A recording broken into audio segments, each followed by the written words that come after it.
Cooperville Live is back. We own, and we got people joining already. Welcome. Welcome to the live stream. Joe's in the house. Merp. C-dubs, I don't know what that means, but welcome back. Good to see you. We are live. We got a big show coming up today. Lots to talk about. And Brandon Z is joining us today.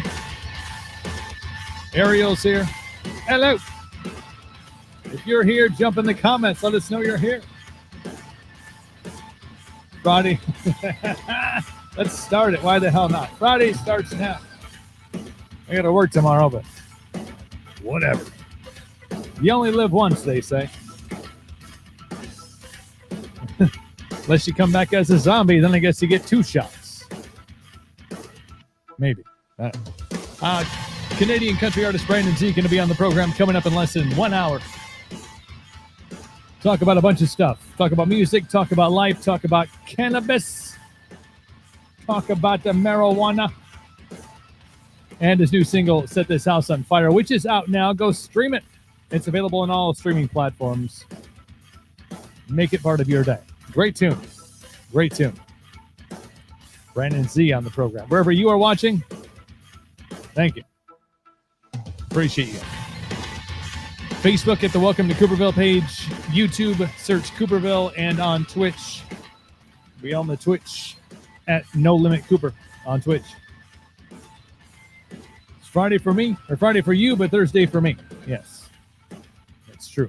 Over in Malaysia, they're a day ahead. It's already Friday over there. But Joe says we're starting Friday now, so I guess it's just Friday everywhere. I like it. I'm a fan. I am a fan. Oh, I'm over here too. Jumping in on the Twitch. Don't forget you can join our Patreon exclusive content. Know who's going to be on before they come on. Next week, we got some more big guests. It's crazy. It's getting crazy. People want to be on the show now all of a sudden. I don't know. It's weird. It's been a month. Today is our month anniversary. Now, once we finish the show today, if we make it all the way through the show, it's been 1 month. We've been doing Cooperville Live. So that's pretty exciting. Thanks, my boys. Blake Ellis and Joey Walzer for the fantastic intro tunage. Super badass. Ready Waves is their new project. We're going to be talking about that coming up in the next couple of weeks.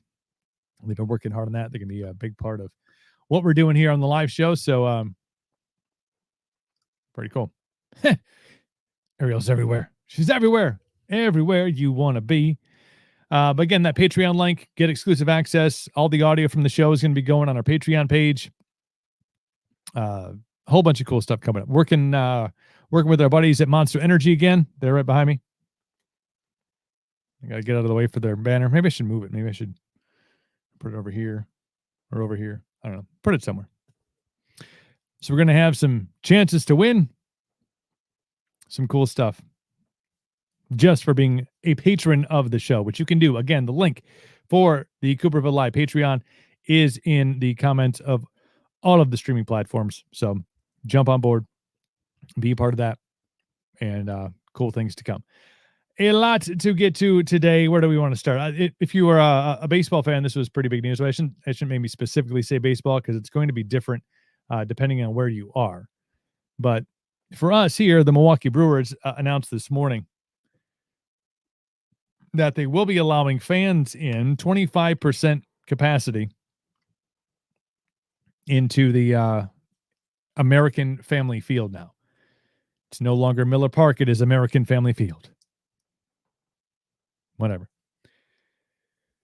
So they announced that they're going to have 25% capacity, which I believe is, do they have numbers on here?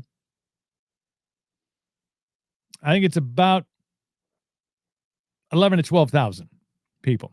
Okay. 11 to 12,000 per game inside of the ballpark. Now, I just read that And it was really wasn't too surprising. I'm like, well, I figured they'd at least start the season with something, and hopefully grow from there, right? Hopefully get up to half cap or go all in like Texas and go full cap. Mississippi, Florida, whatever. I digress. So that's all I read this morning as I was quickly scanning through, and I get up in the morning and I do my thing, meditate, almost I go for a run, kind of check the headlines, quick save stories for the show. So I just read the headline.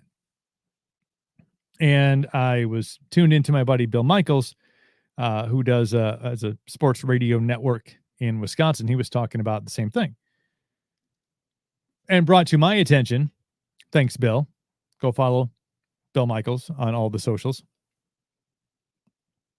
Brought to my attention that now there will be fans allowed in the stadium.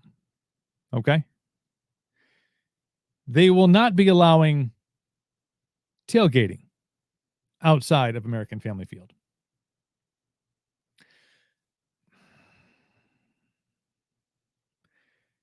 I don't understand. I can't, it doesn't make any sense to me. It didn't make any sense to Bill. It doesn't make any sense to me.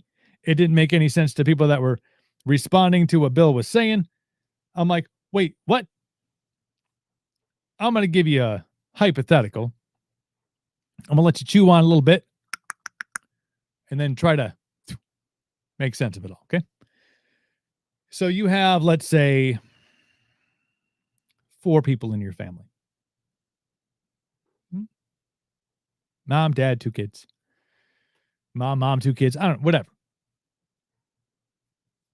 You got tickets to the game, which are going to be hard to come by because really the first are going to go to the like season ticket holders or people who have those seats. And if people don't want those tickets, then they'll be able to sell them. So it's going to be very rare you can get your hands on actual tickets to the games. But regardless, there's 4 of you.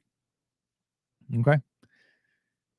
You can tickets to the game, go into the stadium, go sit down in your section, your 4 people, take your mask off, eat some popcorn, have some peanuts, a couple of beers. Good to go. Okay. And again, Miller Park it's got a retractable roof, so it could be an enclosed environment or it could be open air. Regardless. But those same 4 people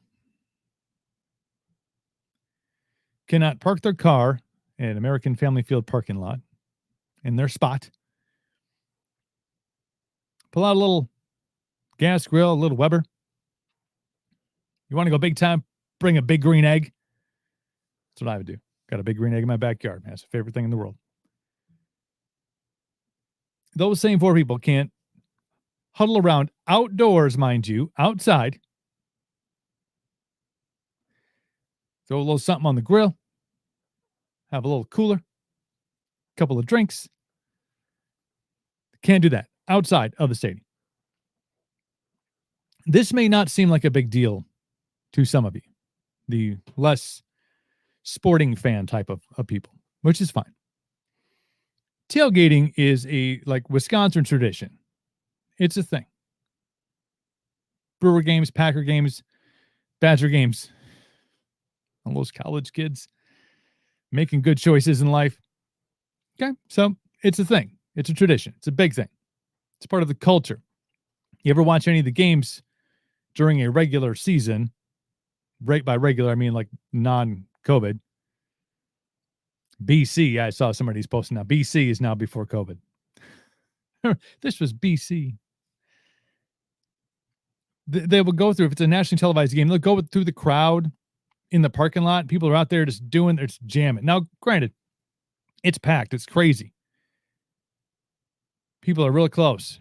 And we're from Wisconsin, so we're like super friendly, right? Like, hey, buddy, would you like some sausage? So let's say you take that part away. You have people in sections and you can say, okay, you can tailgate. But they're completely taking that option out. Outside with the people that you going into the game with.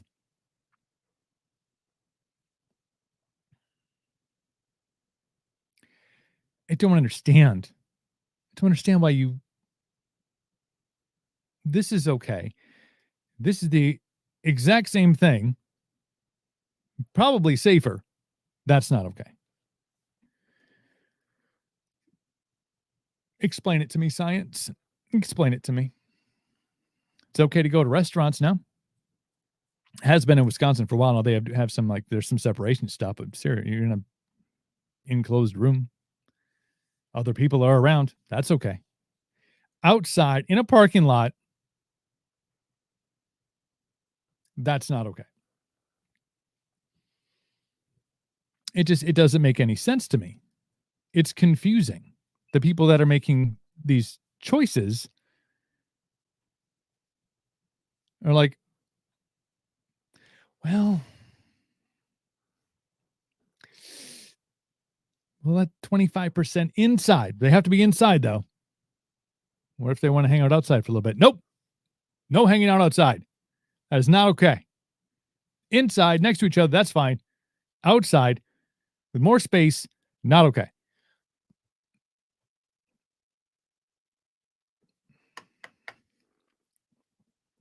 I'm sure some really smart, like C- high school student graduated, went to school, went to college, and is now making these kind of decisions. Yeah, this is okay. This is safer, but this is not. I don't know. I don't get it. It's like a bargaining chip. It feels like that. I'm sure the Brewers went in, and it's a county decision. Brewers go in and say, hey, we want to have whatever, 35% capacity, tailgating, all the stuff. They probably came with a proposal. They probably have done some work inside of the stadium to make it safer, probably put up some shit, in front of windows and go up to get a hot dog or a bratwurst or beer. There's probably plexiglass and you have to go underneath. And so they probably made all those adjustments already. Okay, we got this. It's all in place. Probably got hand sanitizer spraying from the ceiling. So I'm not sure if this how it went, but this is my assumption. They go in, they say we started the season at 35%. See, that gives us 15,000 people, maybe a little less. And they can tailgate and they come in and we have all the things in place. All the stuff. I'm not sure if they're doing temperature checks, but maybe. Whatever. And say, how about 25%? No tailgating. And they go, wait. So nothing outside of the state. Outside, in the parking lot. Outside. Nothing. Same group of people that are going to be wandering into the stadium, which is okay. Can't be outside in the parking lot. Why? It doesn't matter why. That's our ruling. That's the rule.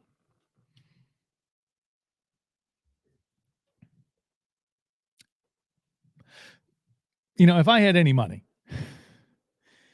I would invest in like a property right outside of American Family Field, also known as Miller Park. Build a little bar, little outdoor patio area, set it up like a tailgate, and just make bank.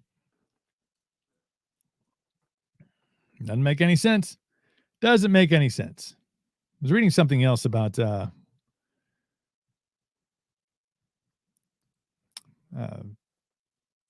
going to sporting events. This is in New York. Okay. So I guess when you hear this story, maybe it's better. Like you feel better about it because it's not, unless you're from New York.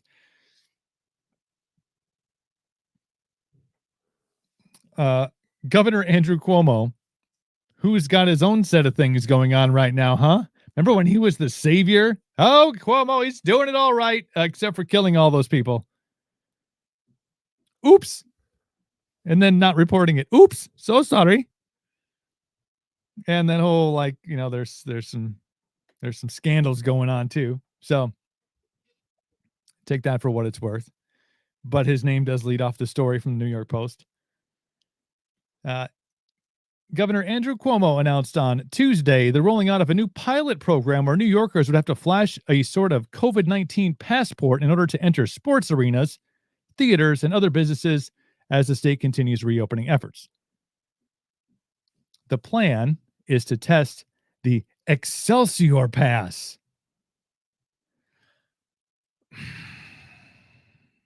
Stanley is in his grave giving you the middle finger.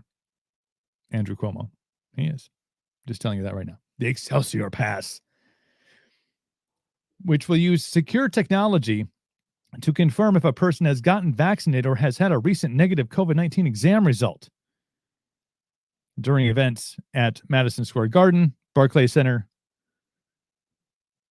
This is from a statement issued by current Governor Andrew Cuomo. So you're going to have some sort of like card, some sort of pass, okay, which is more than likely going to have some sort of, I'm guessing, a barcode on it or something like that, perhaps.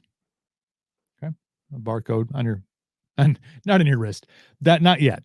We're not tattooing barcodes on wrist just yet, but you'll have it on a card in order to go to, I don't know, watch the Rangers play or the Nets or the Knicks.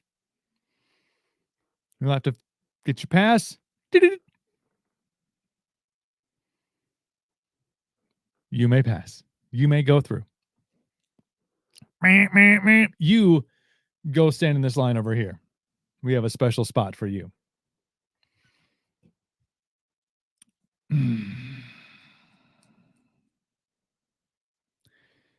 The pass was recently tested at Tuesday night's New York Rangers game at Madison Square Garden. Similar to an online boarding pass, people will be able to print out their pass or save it on their phones using the Excelsior Pass's wallet app. Each pass will have a secure QR code, not barcodes, people. Whew! I was scared there for a second. I thought there was a barcode. It's okay. It's a QR code. It's completely different, except it's exactly the same. Except it actually contains more information than a barcode. But I digress. That's neither here nor there. Venues will use a scanning using a companion app to confirm a person's health status. Isn't that interesting? So you're gonna have to have a pass. Do you want to make a bet that card is not free? They're not just going to hand that out to you. And maybe it'll be like a part of your insurance premium or something, but they're not just going to give that to you. So you have to get this card, which will have your medical history on it. And then scan it in order to get into Madison Square Garden or the Barclays Center.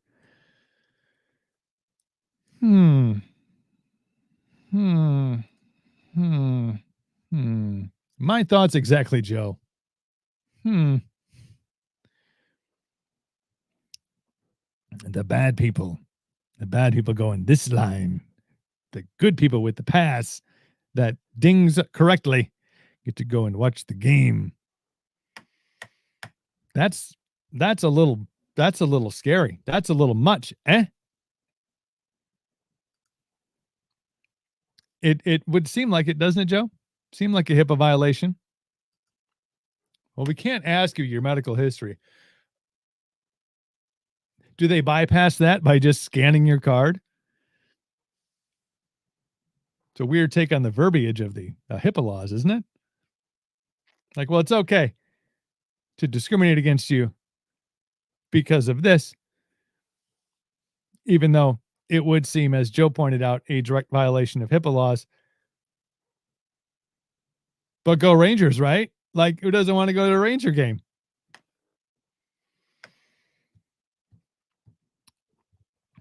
I don't know. I don't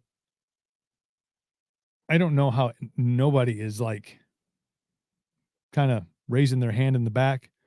Like, I have some questions about the validity of this.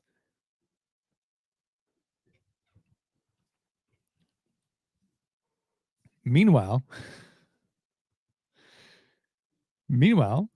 in 6 days, Texas is going to be wide open. Open the gates. Talking to the guys from Emperor's and Angels last night, they're like, you know what? Every venue is sold out in Texas for the next year. Sold out. It's got to be. They booked Trapped at a show. How fucked up is that? Like, oh yeah, well, we need. But yeah, venues opening up at full capacity. That's when I say cap and capacity in Texas and in Mississippi.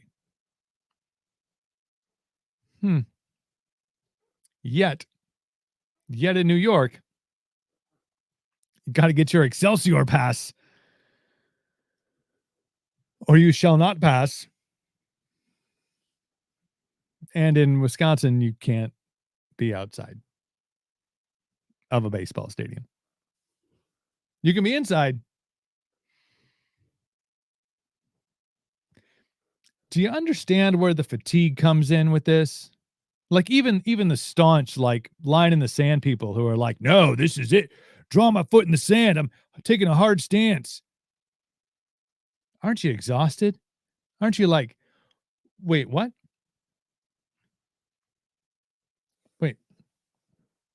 Wait, Texas? And then they disparage Texas, right? And it's like, oh, what if, I think Biden said like, oh, that's a Neanderthal move. Okay. You know who really hasn't locked down at all? The state of Florida. With one of the oldest populations in the states. And they're like middle of the pack when it comes to like COVID deaths. But middle of the pack. 26th, 27th. Yeah. The states that have been like locked down and doing really stupid things, like creating Excelsior passes, like 1 and 2.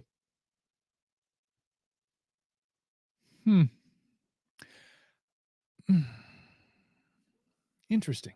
That hard line in the sand has got to be tough to dig your feet into when you're like, yeah, but it's because it's warmer. About California, it's warm in California, especially the southern part. It's warm there. Texas just went through like a deep freeze, man. They're unthawing. They're like, fuck it, we're going back to work. I don't care. We had snow and cold temps, and the power grid went out. Open everything back up. I don't give a shit. Matt's on the Twitch. I agree. Touchdown. Touchdown. You know, and I heard this, and I'm not sure if it was confirmed. It was more like it was part of this conversation that again, Bill Michaels was having today. He was talking about the Brewers thing, not allowing tailgating,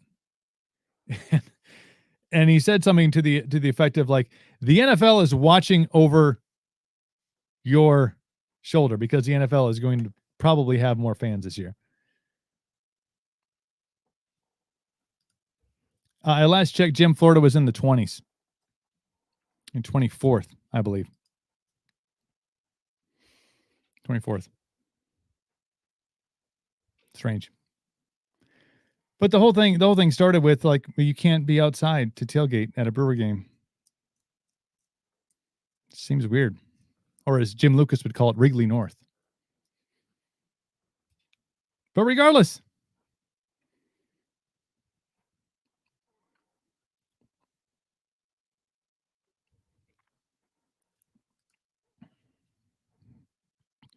That's right. Blake Davenport was on the show.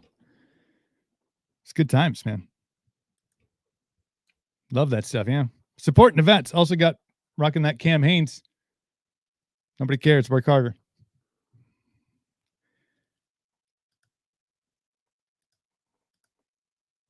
I heard it on something. I know you can search it on the Google machine. But it's weird. Just weird. Everybody's just, when you drive by like an auto car or like an auto place where they're selling cars and they have that little windsock guy doing that in the wind. It's like that. What are the rules today? I don't know. Buy a car.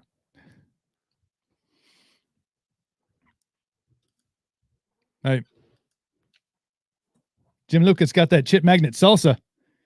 Best salsa on planet Earth right there. What's the Jim? Pop the website into the comments. I'll throw it up here on the show. In that chip magnet salsa. Get it on my Midwest meals too, which is like a win-win. I get stuff and it comes with a little salsa pack in there. That's that chip magnet, son. That's good. Delicioso, as they say. And you guys got like 40 varieties, man. You got the salsa peel stuff and the gunslinger barbecue sauce. Get that link up there. There you go. There we go. Check that out. Chipmagnetsalsa.com. Makes sense. That's the good stuff. Damn. Now I'm going to need to have some salsa after I'm done here. This is good, though. This helps because this plans the after show. We already got Joe's talking about it's already Friday, so we're just going to start the party early. I mean, little chips and salsa, and that chip magnet goodness. And we're going to jump on the tequila train. Okay, maybe not. I have to work tomorrow. Yeah, maybe one. Maybe one. I love that stuff. Get the logo up there. So that's what's going on in the world. The whole thing threw me off today. I was like, it's exciting that they're gonna have fans at baseball games this year. That's good, right? Then I'm like, I don't understand. I don't know. In the stands next to the same people you'd be outside with it's just weird. It's just weird to me. But I guess to try to find the silver lining in there, like at least you can have fans at games. Won't be that weird piped in stuff from like last year, the 60 games ever they played. I'm like,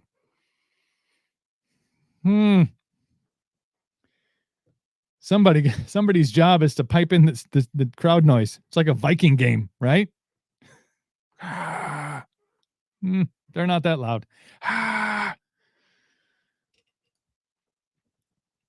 Tailgating is better than the game sometimes. I agree. Yeah. As a longtime Brewer fan, sometimes it's better to stay in the lot, man. Just stay in the parking lot. It's a better experience.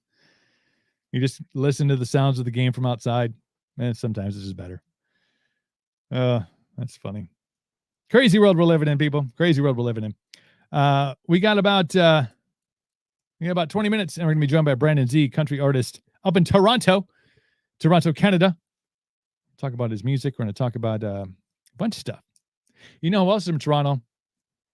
Hip-hop legend Snow. Remember Informer? Yeah. Toronto. And you do miss your bus. That's right, Matt. Matt and I went down to a brewery. That's been a long time ago. 3-4 years ago? Yeah. We stayed at the same hotel where Jeffrey Dahmer murdered like 10 guys.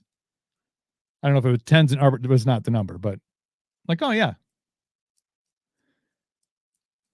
The Ambassador. Was that right? The Ambassador? I think the Ambassador Hotel. There's weird shit happen. I mean, it's just a weird vibe. You walk in, it's like, this is kind of cool. Then it's like, this kind of feels weird. Then you start partying early. Go down to Sobelman's. Have a couple of their burgers, which are the shit. Like, what time did that game start again? Then you get out of the game. Missed the bus back to the hotel. Had to get on some other bus. We got on somebody else's bus back to the hotel. They're like, yeah, we'll take you. It's on the way. And everybody's like, you guys are staying where? That's not a good call. It was scary. And then after we got back, already feeling very little pain. My cousin Matt and I, who's jumping on here, is on the Twitch, watching on Twitch, twitch.tv/No Limit Cooper, or on the Twitch app. Thank you. Get those Twitch numbers up. Get to have those up. We decided it's a great idea to go down to the hotel bar barefoot and drink whiskey for whiskey. We were there for like a couple hours, and then they're finally like, you have to have shoes on in here. We're like, we've been here for hours. Now we have to put shoes on? We're leaving. Oh, good times. Good time. I did not feel well on that ride home, though. Not good at all. I think we stopped at like an Arby's or a Wendy's or something on the way back. I was like, no, good. No good. Probably had a bad corn dog or something. It's no good. What's up, Matt Brown? Day's good, man. Day's good. It's a good day. It's a good day to have a show. Thank you for tuning in and watching what we got going on here. It's not a complete and total disaster just yet, but that whole thing with the Brewers, man, just I don't know. But even, I mean, regardless of that, like it's going to be super challenging to get tickets this year, unless eventually, as the season rolls on, they start to open up the capacity. Then, like, eventually, it'll be a little easier to get your hands on some single game tickets instead of just having your seat. Like Front Row Amy has her seat. I'm not sure if she'll be there, but if you ever watch a Brewer game, you know who Front Row Amy is. She's got her seat. And when she's not there, sometimes the game's not worth watching. True. I interviewed her once. Very interesting fella. I mean, gal. Good stuff. Oh. Who wants to go to the moon? This guy. See, I knew you'd say, I knew it was coming. I even said it for you, Jim. Wrigley North. Even Jim Lucas, who's a huge Cubs fan. Huge Cubs fan. I don't hold that against him. We're still friends. Even he knows who Front Row Amy is, though. Even he knows.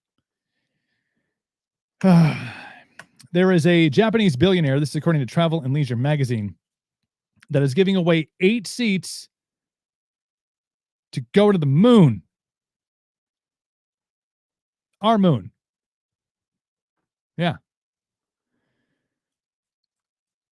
The space industry has kicked off the year with 3 successful Mars missions, and there's a lot more in store. But perhaps most exciting for space enthusiasts is the announcement of not 1, but 2 chances to win free space flights.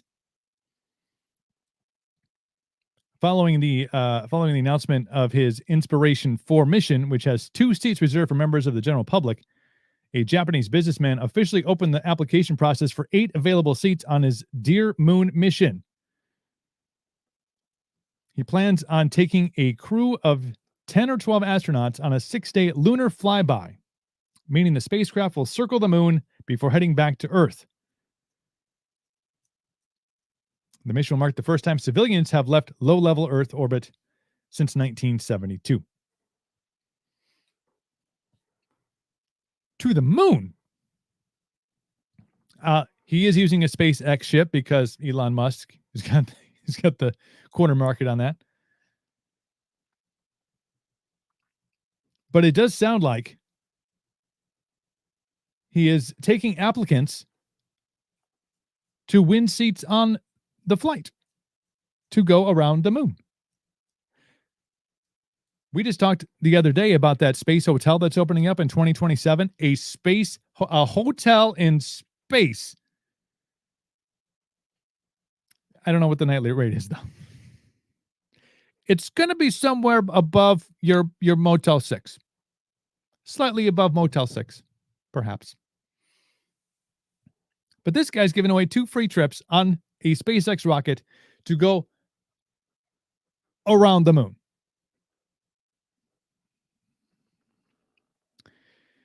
Here are the requirements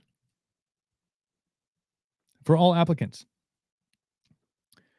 You must demonstrate a potential for individual growth from this mission and ensure their experience brings future value for the world, producing social contributions that will benefit humankind for generations to come. and applicants must be able to support the fellow crew members who have the same potential and vision. I think I can handle both of those things.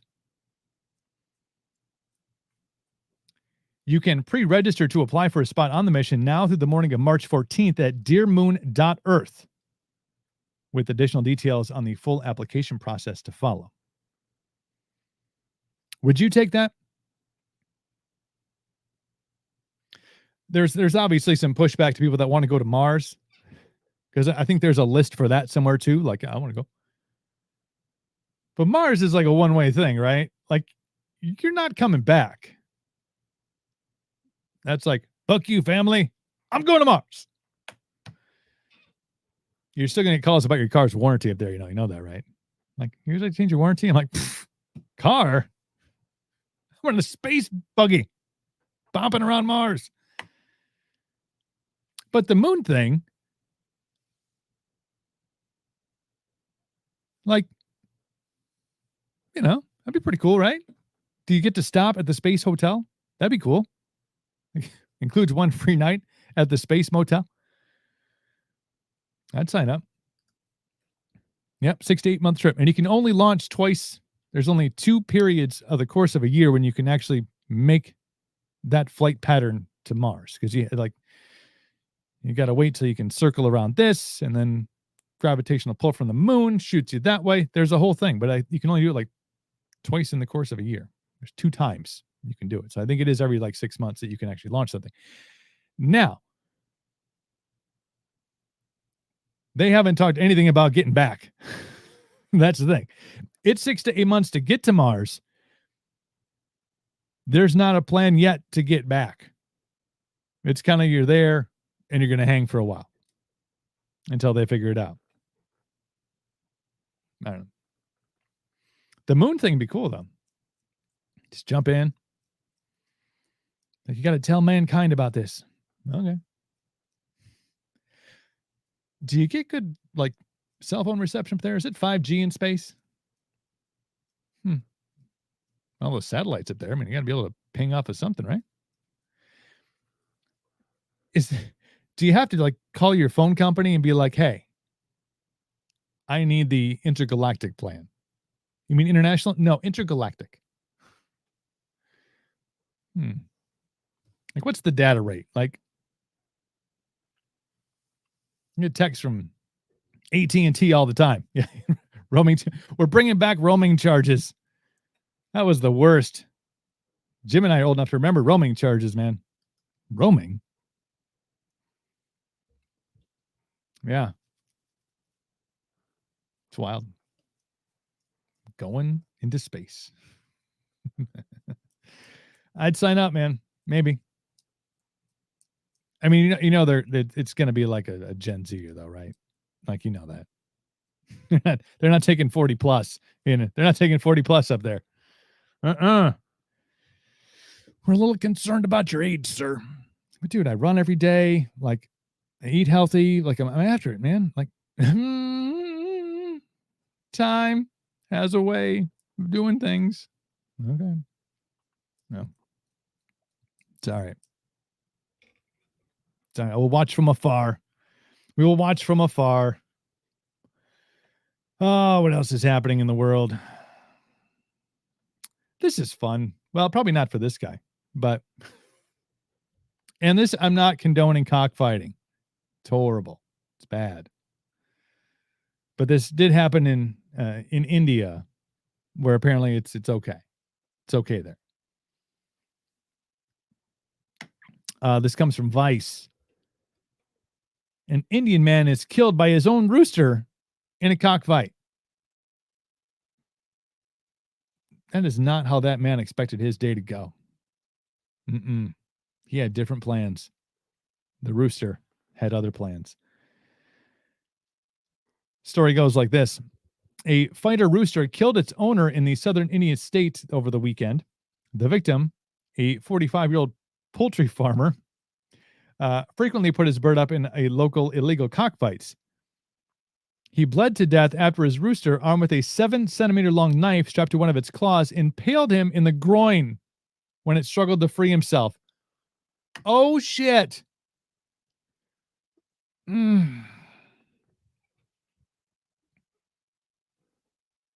Again, that is not how that man expected his day to go. He had plans. He probably had some work to do. But instead, takes his rooster this illegal cockfight. I'm guessing tries to pick the rooster up with a 7-centimeter blade attached to one of his talons. Right in the groin. Bleeds out. Oh, man. That is not a great day.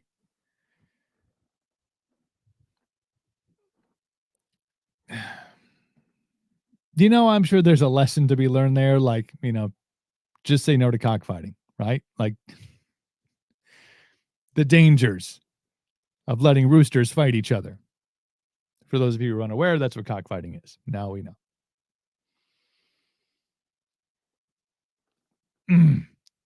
Man. He probably thought him and the rooster were buds, Like it brings him down. He's probably got a winning record. He's like, good job, buddy. You won another one. Rooster's like, bleeds to death from the groin. If you had a bad day today, if you're kind of like, man, sucks. I just want to tailgate. It could be worse. It could be so much worse. That hurts, man. It hurts so bad. All right, we have on that note, we're going to take a short break, but coming up in less than 10 minutes, we are going to be joined by Canadian country artist Brandon Z. He's got a new song out. It's called Set This House on Fire. Make sure you go and check that out. Maybe during the break, go and check it out. It's on, I know it's on Amazon Music. It's on Spotify. It's on all your streaming services. Brandon Z. Go and check that tune out. Set This House on Fire. He will join us in just a couple minutes. We'll take a break. We'll be back. Hang tight.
Welcome to Cooperville. Yeah, we're back. That's never going to get old. Cooperville Live, hanging out with you on Facebook Live, on YouTube Live, and on Twitch, twitch.tv/No Limit Cooper, or if you have the Twitch app, you just find No Limit Cooper. All one word, No Limit Cooper. And make sure you follow. Watch on the Twitch today. A lot of cool stuff. Moments away from country artist Brandon Z joining the program. We're going to talk about his music, talk about his new single, Set This House on Fire. We're going to talk about cannabis. Ooh. Cannabis. The governor's talking about attempting to legalize recreational and medical marijuana in the state of Wisconsin in the new budget plan. Chances are that's going to get shot down by the Republicans, but, you know, we had Jonathan Wickman on, and Jonathan Wickman's talking about, you know, going forward with it.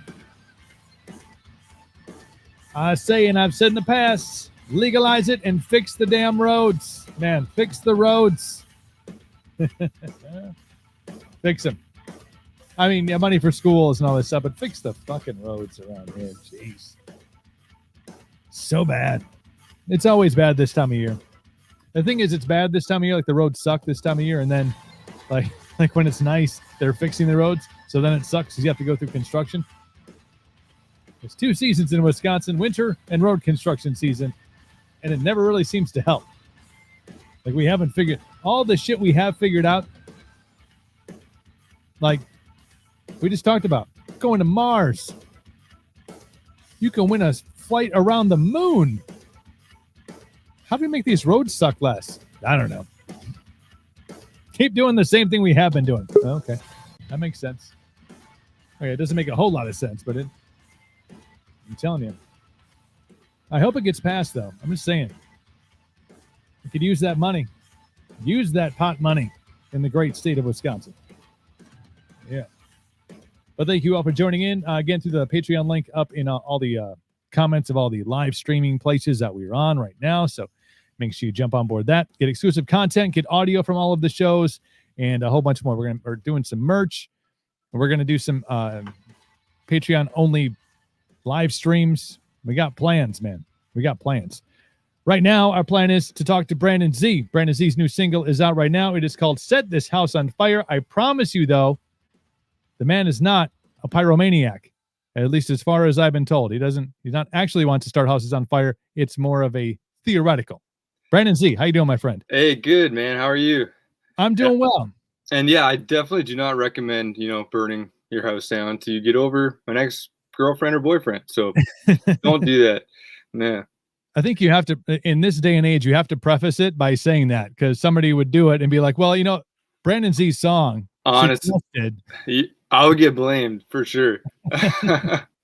Hey, man, first and foremost, thank you for taking some time out and jumping on the program. I'm excited to talk to you about music, and it was cool. Like we were bouncing back and forth on Instagram, and you had checked out one of the videos. I was talking to somebody about legalization of marijuana, and you're like, I watched that video. We can talk about that. So it really opens up the platform, and also cheese curds and beer changed your life. So we have so much to talk about. Dude, yeah, we got so much to catch up on. And yeah, again, thanks for having me. And yeah, what's the rules in Wisconsin? Are you guys a legal state for We are not. cannabis? We are not.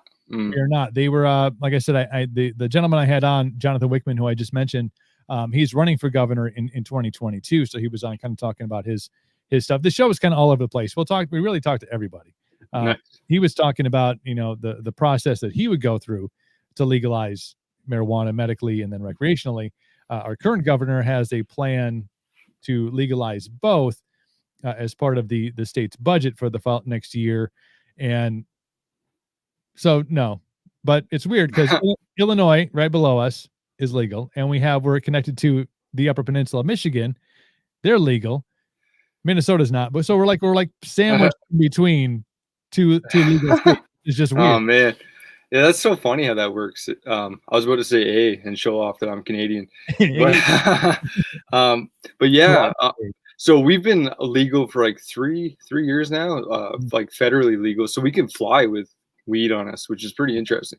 So we can go through airports with up to 30 grams. So, you're definitely set for your weekend trip to BC or something, That's crazy. And we've had, obviously there's states, I think there's 15 or 16 states that have full legal recreational. There's 36 to 37 that have medical approved for use. So it's weird that we have, like, they're invisible lines. Okay. There's like, you could be standing 1 foot in one area, 1 foot in the other, but it's weird that, obviously the states have the control, but it's just strange that you can go to a place and do something, and then you can go back to the place that you originally were from, and you're like, okay, I can go to jail for this shit. It's a weird fucking world that we live in. It's so weird, man. I actually watched a show on it, and they were talking about even CBD oil, like, is illegal. I guess they still classify that as like a narcotic, even though it's it's so like beneficial medically for a lot of people. And they were saying, like, I think it was Colorado, and I can't remember which state they were going in and out of, but they said, like, if we cross this line, like, it's jail time.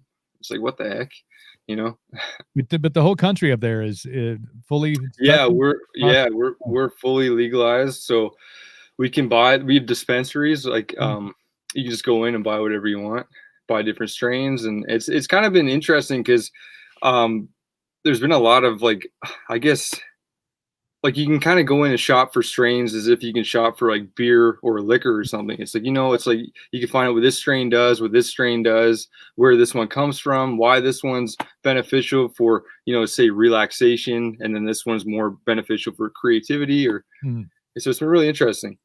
And we can grow weed now. We can grow up to 4 plants, everybody. So this past summer I grew my first.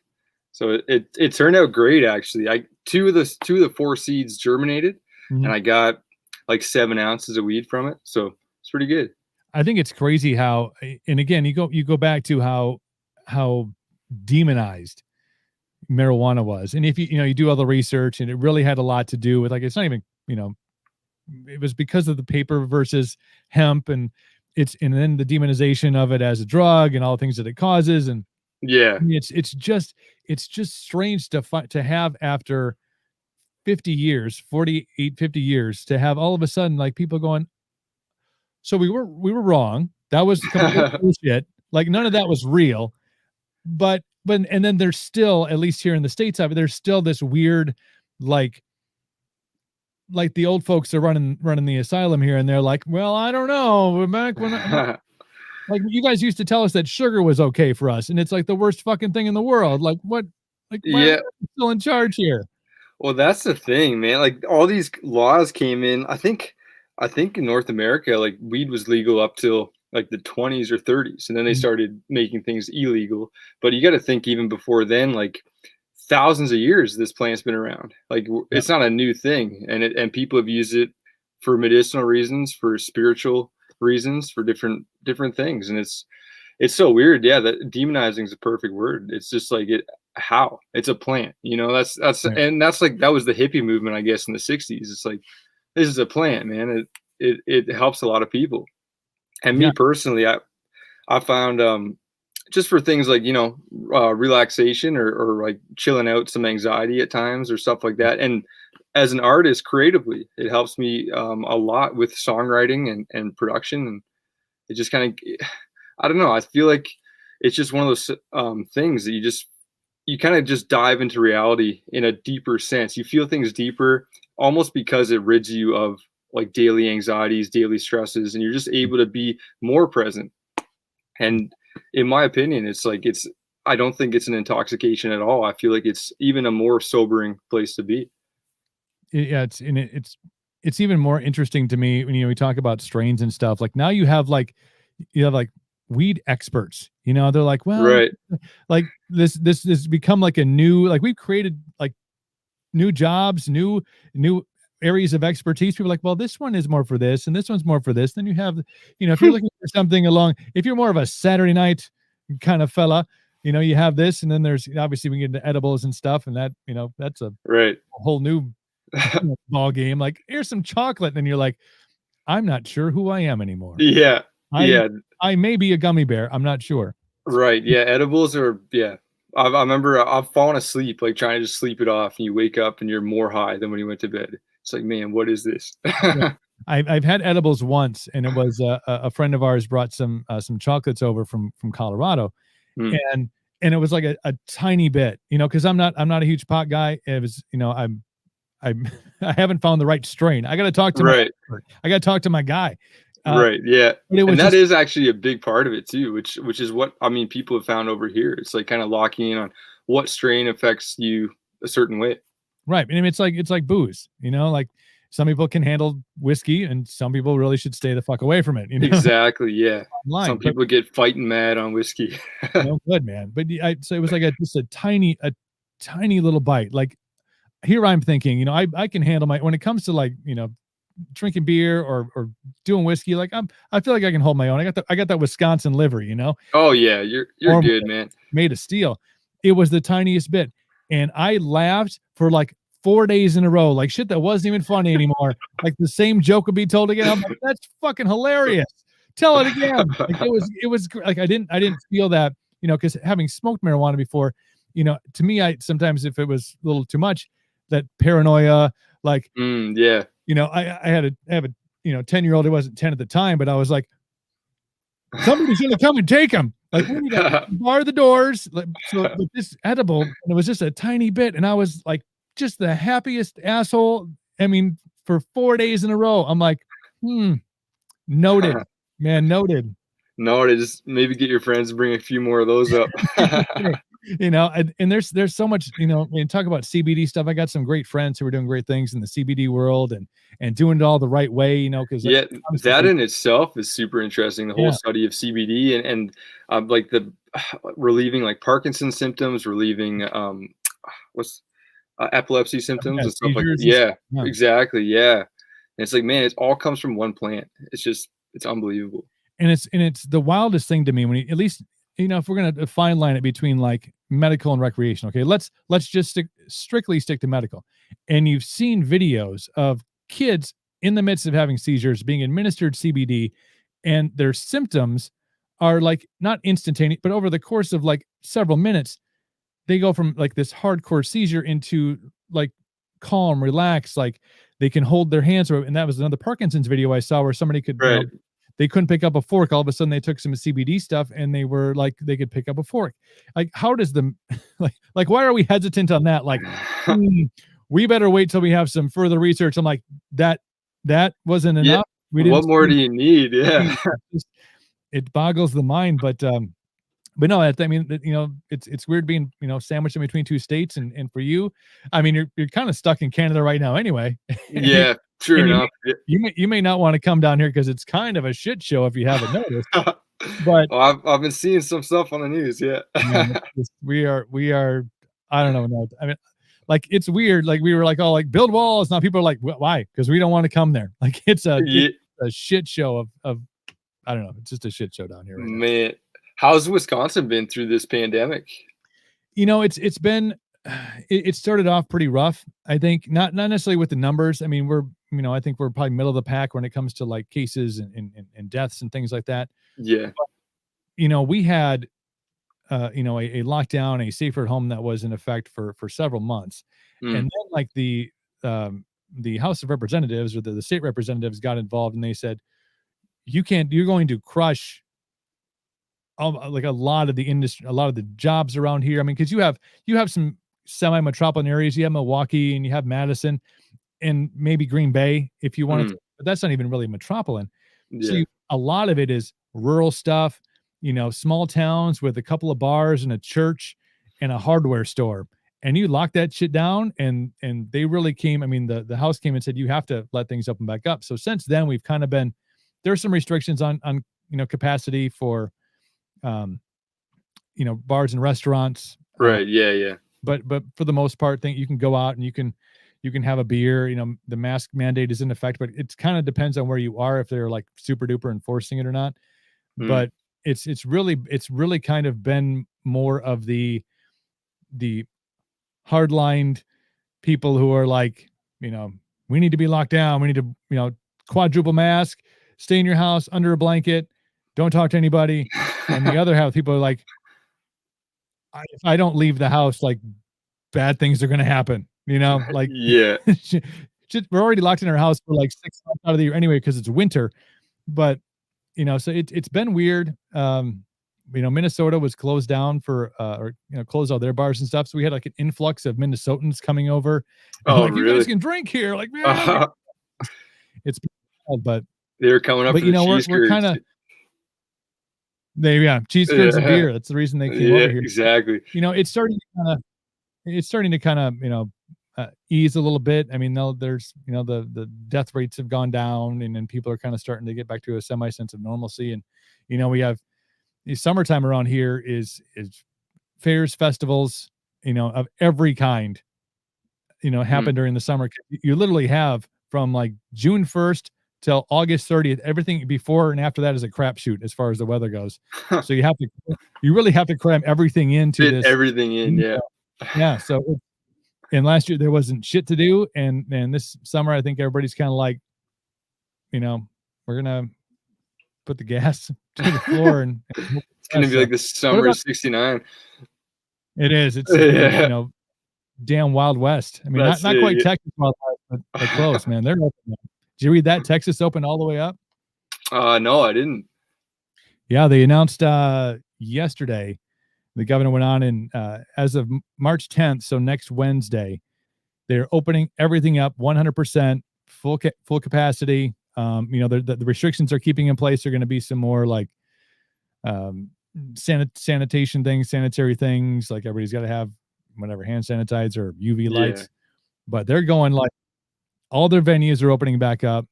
I had a couple band guys on yesterday. They're like, every venue in Texas is sold out now for like the whole year. They're like, people are calling up just to do shows. So it's they're kind of going to be the guinea pig to see how it works out. But what's it like up there? I as chaotic as it is down here in the States, I haven't really paid attention to Canada. What's up? What's the latest up there?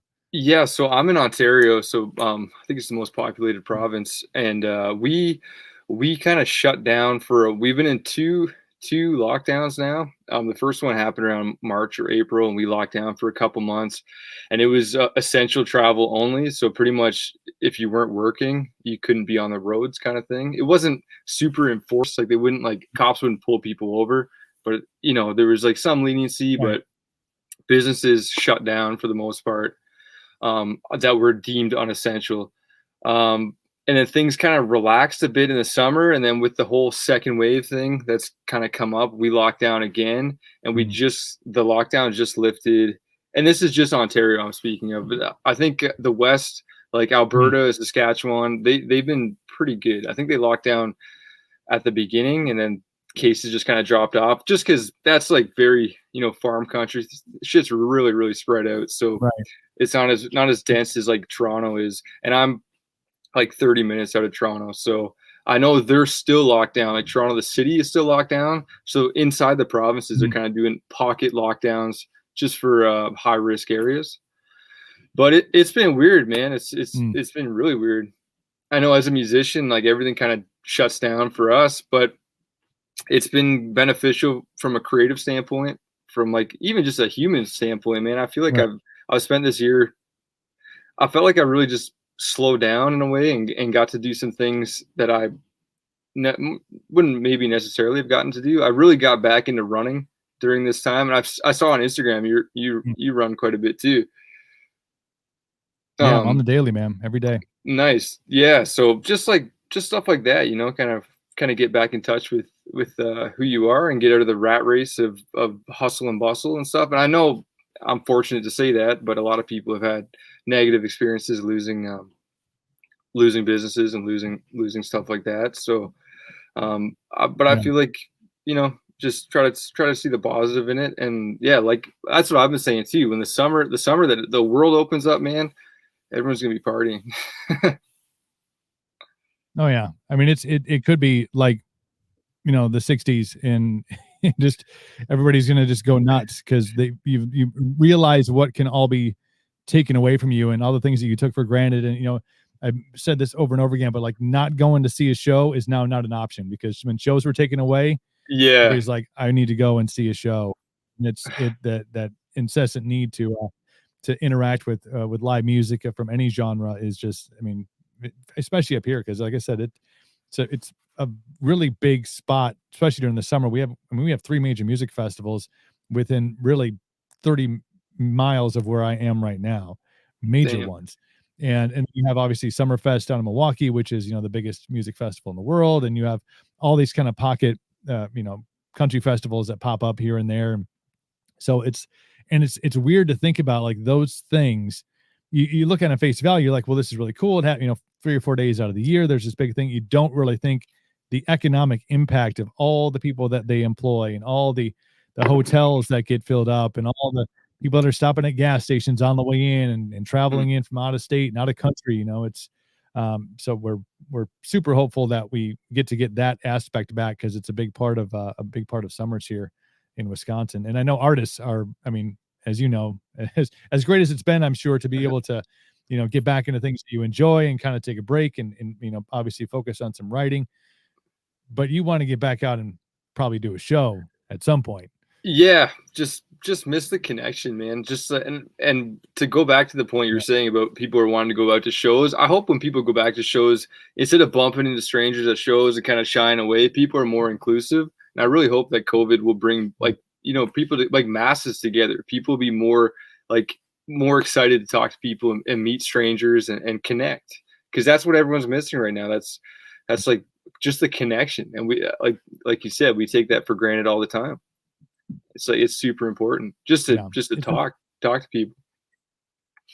and it's the things you don't think about. You don't think about like if I would have went to this show or went and done this thing, I could have met this person who could have become a great friend, could have been, could have, you know, all the things that happen you meet somebody at a concert, you meet somebody at a festival, and you become lifelong friends, or you meet somebody running at the gas station every day, like all those things that aren't happening.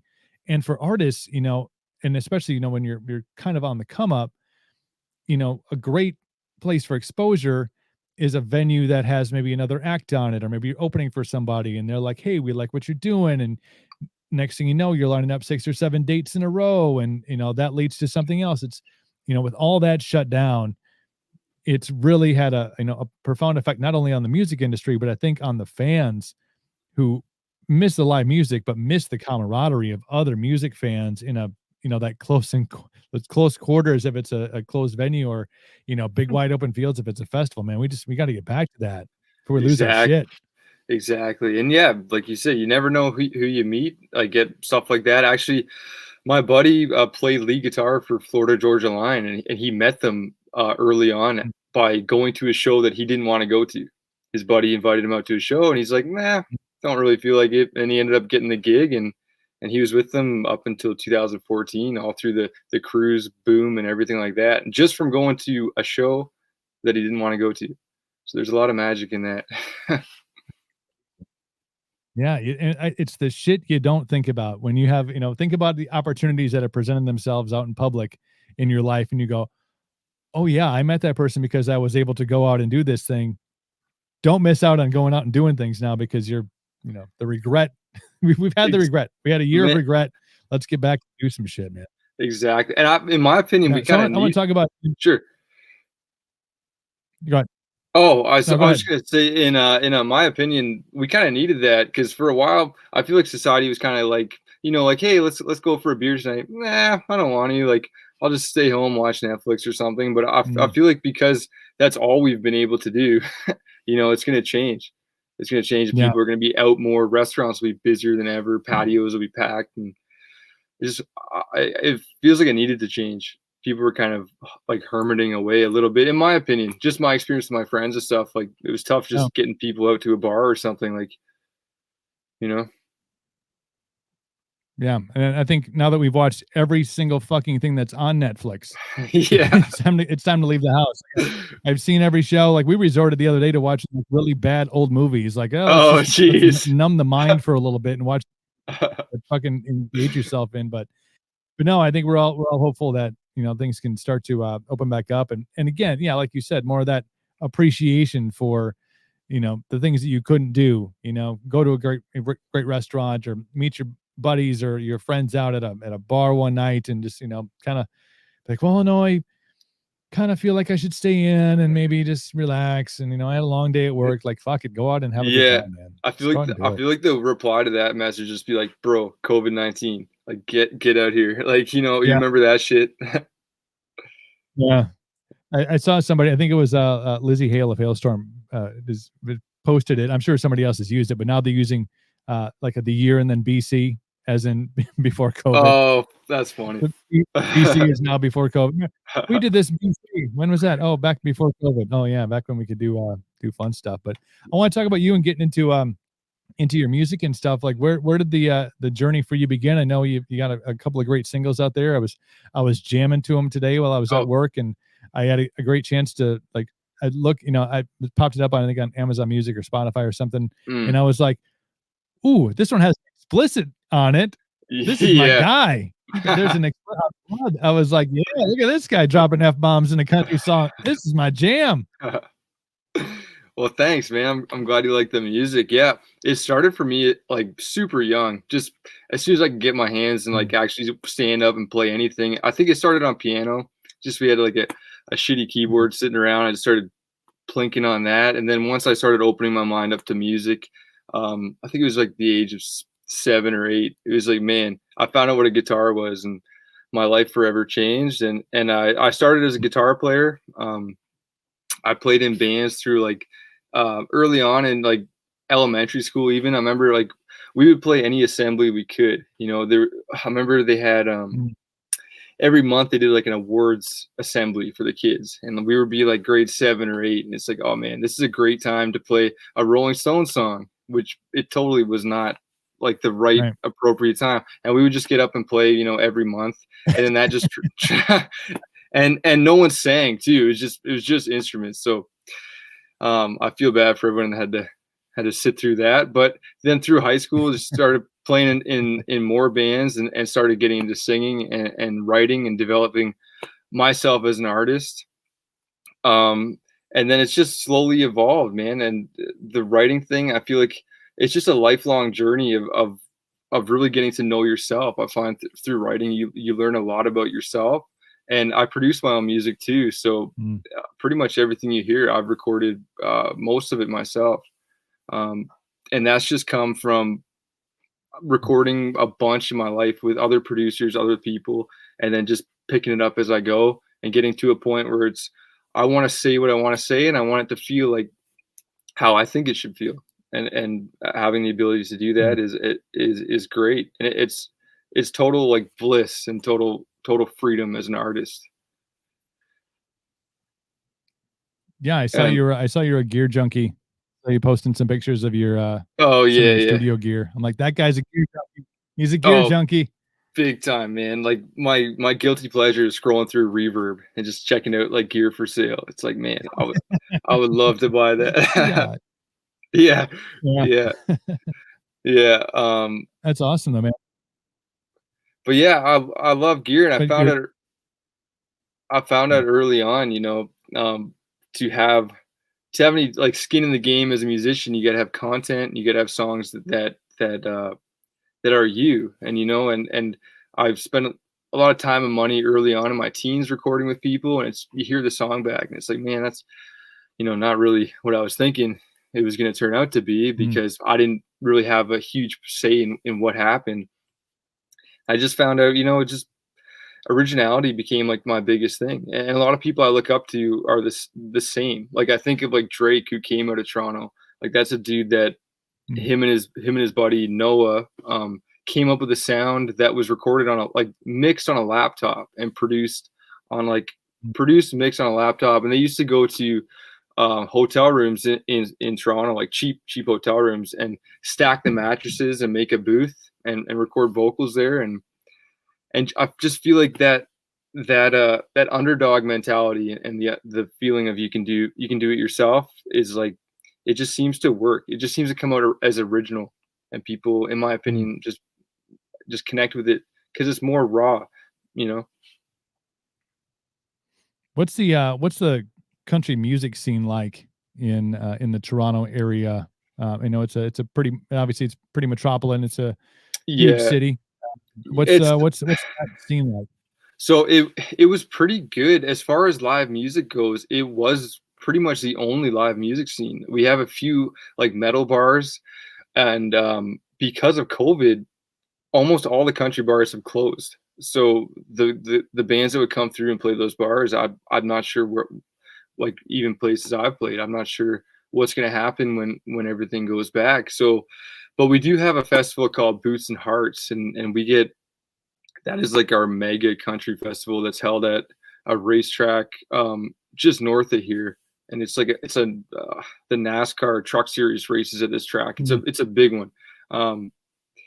And I mean, the headliners are always American artists, and people just lose their minds. It's like a 4-day festival. I think it's 150,000 people that they usually get Wow. out. It's a big one. It's a big one. But yeah, so it's going to be interesting what all the country, even my friends that are artists around here too, what that's going to be like. Well, you got to hope that once the gates are open back up, that, and we talked about kind of the need for the fans to get out and want to see a place or see a show, that some of these venues, even if they have, because they've all struggled. I mean, all the venues have Oh, struggled, and yeah. some have closed their doors, but you hope that the ones that find a way to kind of weather the storm, or at least to kind of say, okay, for now we're in this position, but when things open back up, you hope that floods the market again with more opportunity for you and for artists to come through. Because from the sounds of things, I mean, if you can put 100,000 plus people to into a country show, up there, that means that it's a pretty fluent market in that Oh, genre. people lose their minds here for country concerts. I remember I've seen a lot of acts, and I mean, just people lose their minds. I feel like because it's a foreign thing to us. You know, something about like Southern accents, American guys or women on stage. It's just it's like a foreign thing, but people just love it, and people really connect with country music here because you know we're not different at all. There's Right. tons of farming communities, small towns. Everybody, country songs are just honest songs that you know everyone can relate to. But the fans here, yeah, it's die hard following. Very cool. Your latest single is out now. It's called "Set This House on Fire." We opened with talk about don't actually set your ex's house on fire, but Right. tell me about writing this song. And I mean, it's a fantastic, fantastic hit country song that needs to get as much exposure as it can for you. But tell me about going through the process, putting this song out, and especially during a global pandemic. Right. Well, thanks for saying that, man. I do appreciate it. So that song is funny. So it actually started from a bad experience in my home studio.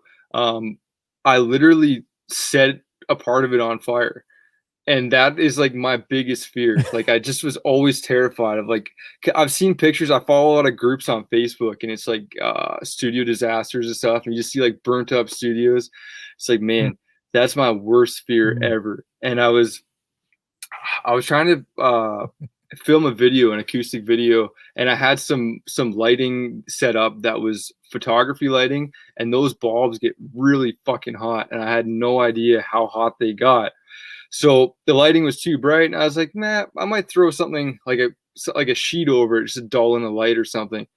Just I turn around and I hear crackling, and like there's just flames fucking touching the ceiling, and thankfully I was able to just grab it, stomp it out before. Like if I'd have walked away for a couple minutes, it would have got really bad, really quick.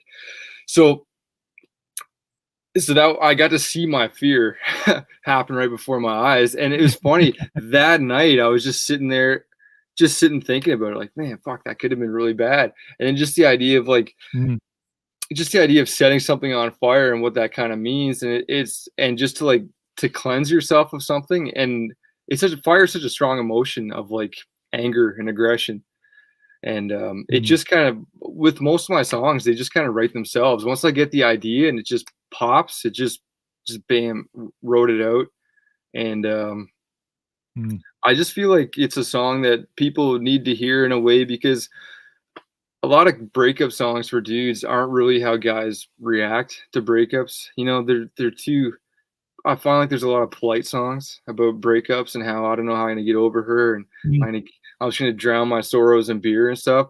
But me Right. being like all my buddies and stuff, if something happens and pisses them off, you know, you get an emotional reaction out of a male, you know, and I Yeah. feel like it's kind of like a needed song, just because, not that you're literally going to burn a house down, but it's something that someone can listen to and just kind of get that emotion out of. You know, it's like I find guys in general just have a hard time talking about their emotions, and especially, you know, if a girl leaves them or something. It's like, man, what do you say? And Right. it just kind of built itself off that initial um initial almost setting my studio on fire. Well, it's good. It's good to find inspiration. You know, you got to find Right, it yeah, wherever it presents itself, right? No, yeah, I think you're spot on though about a lot of songs when they talk about a dude's dealing with heartbreak. It's always what it is. It's always like, can't believe it. I suck. I'm sad. There's a tear in my beer. I mean, that's a right, classic, but yeah, but visualizing like that bitch, like right, yeah.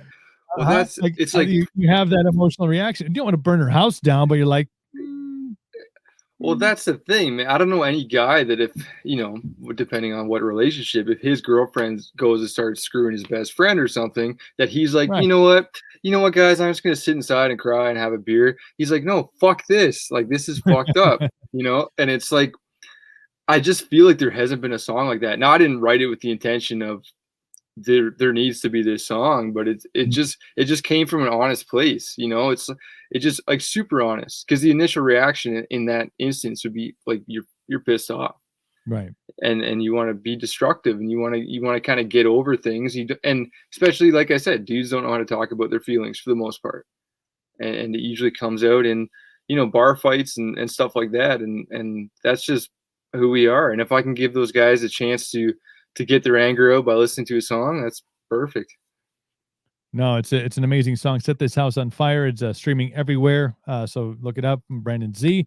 Let's wrap it up with this. Do you, as much as you uh, can't do stuff right now, do you have like hopes and plans to get out and do some things with your music in the year? Hopefully. Yeah, it's tough to really kind of book or plan anything right now. As far as like plans in general, I just really want to travel. Like once all Right. this travel stuff lifts, I want to. I frequent Nashville quite often, and I'd love to get down there again.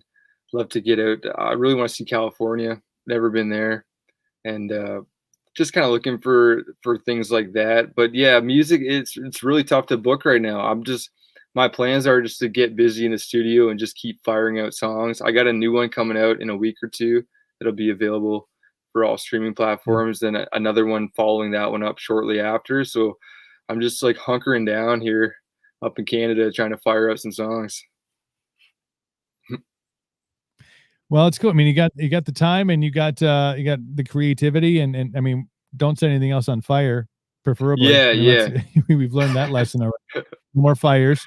But no, I Right. think it's great to hear artists who are taking advantage instead of being, as we talked about, guys reacting to like a breakup and being like, "Oh, I'm so sad, I can't go out and do anything." But you're not doing that. You are like, "Here's what I have. Here's the options I have before me." And if that's starting to run again or getting into different kind of things, oh, and I can also hone in on my craft and write and get have an arsenal of music for when those gates do open back up and you can get back out and do some traveling and maybe who knows magic things happen in Nashville, man. I'm telling you, magic things happen in Nashville.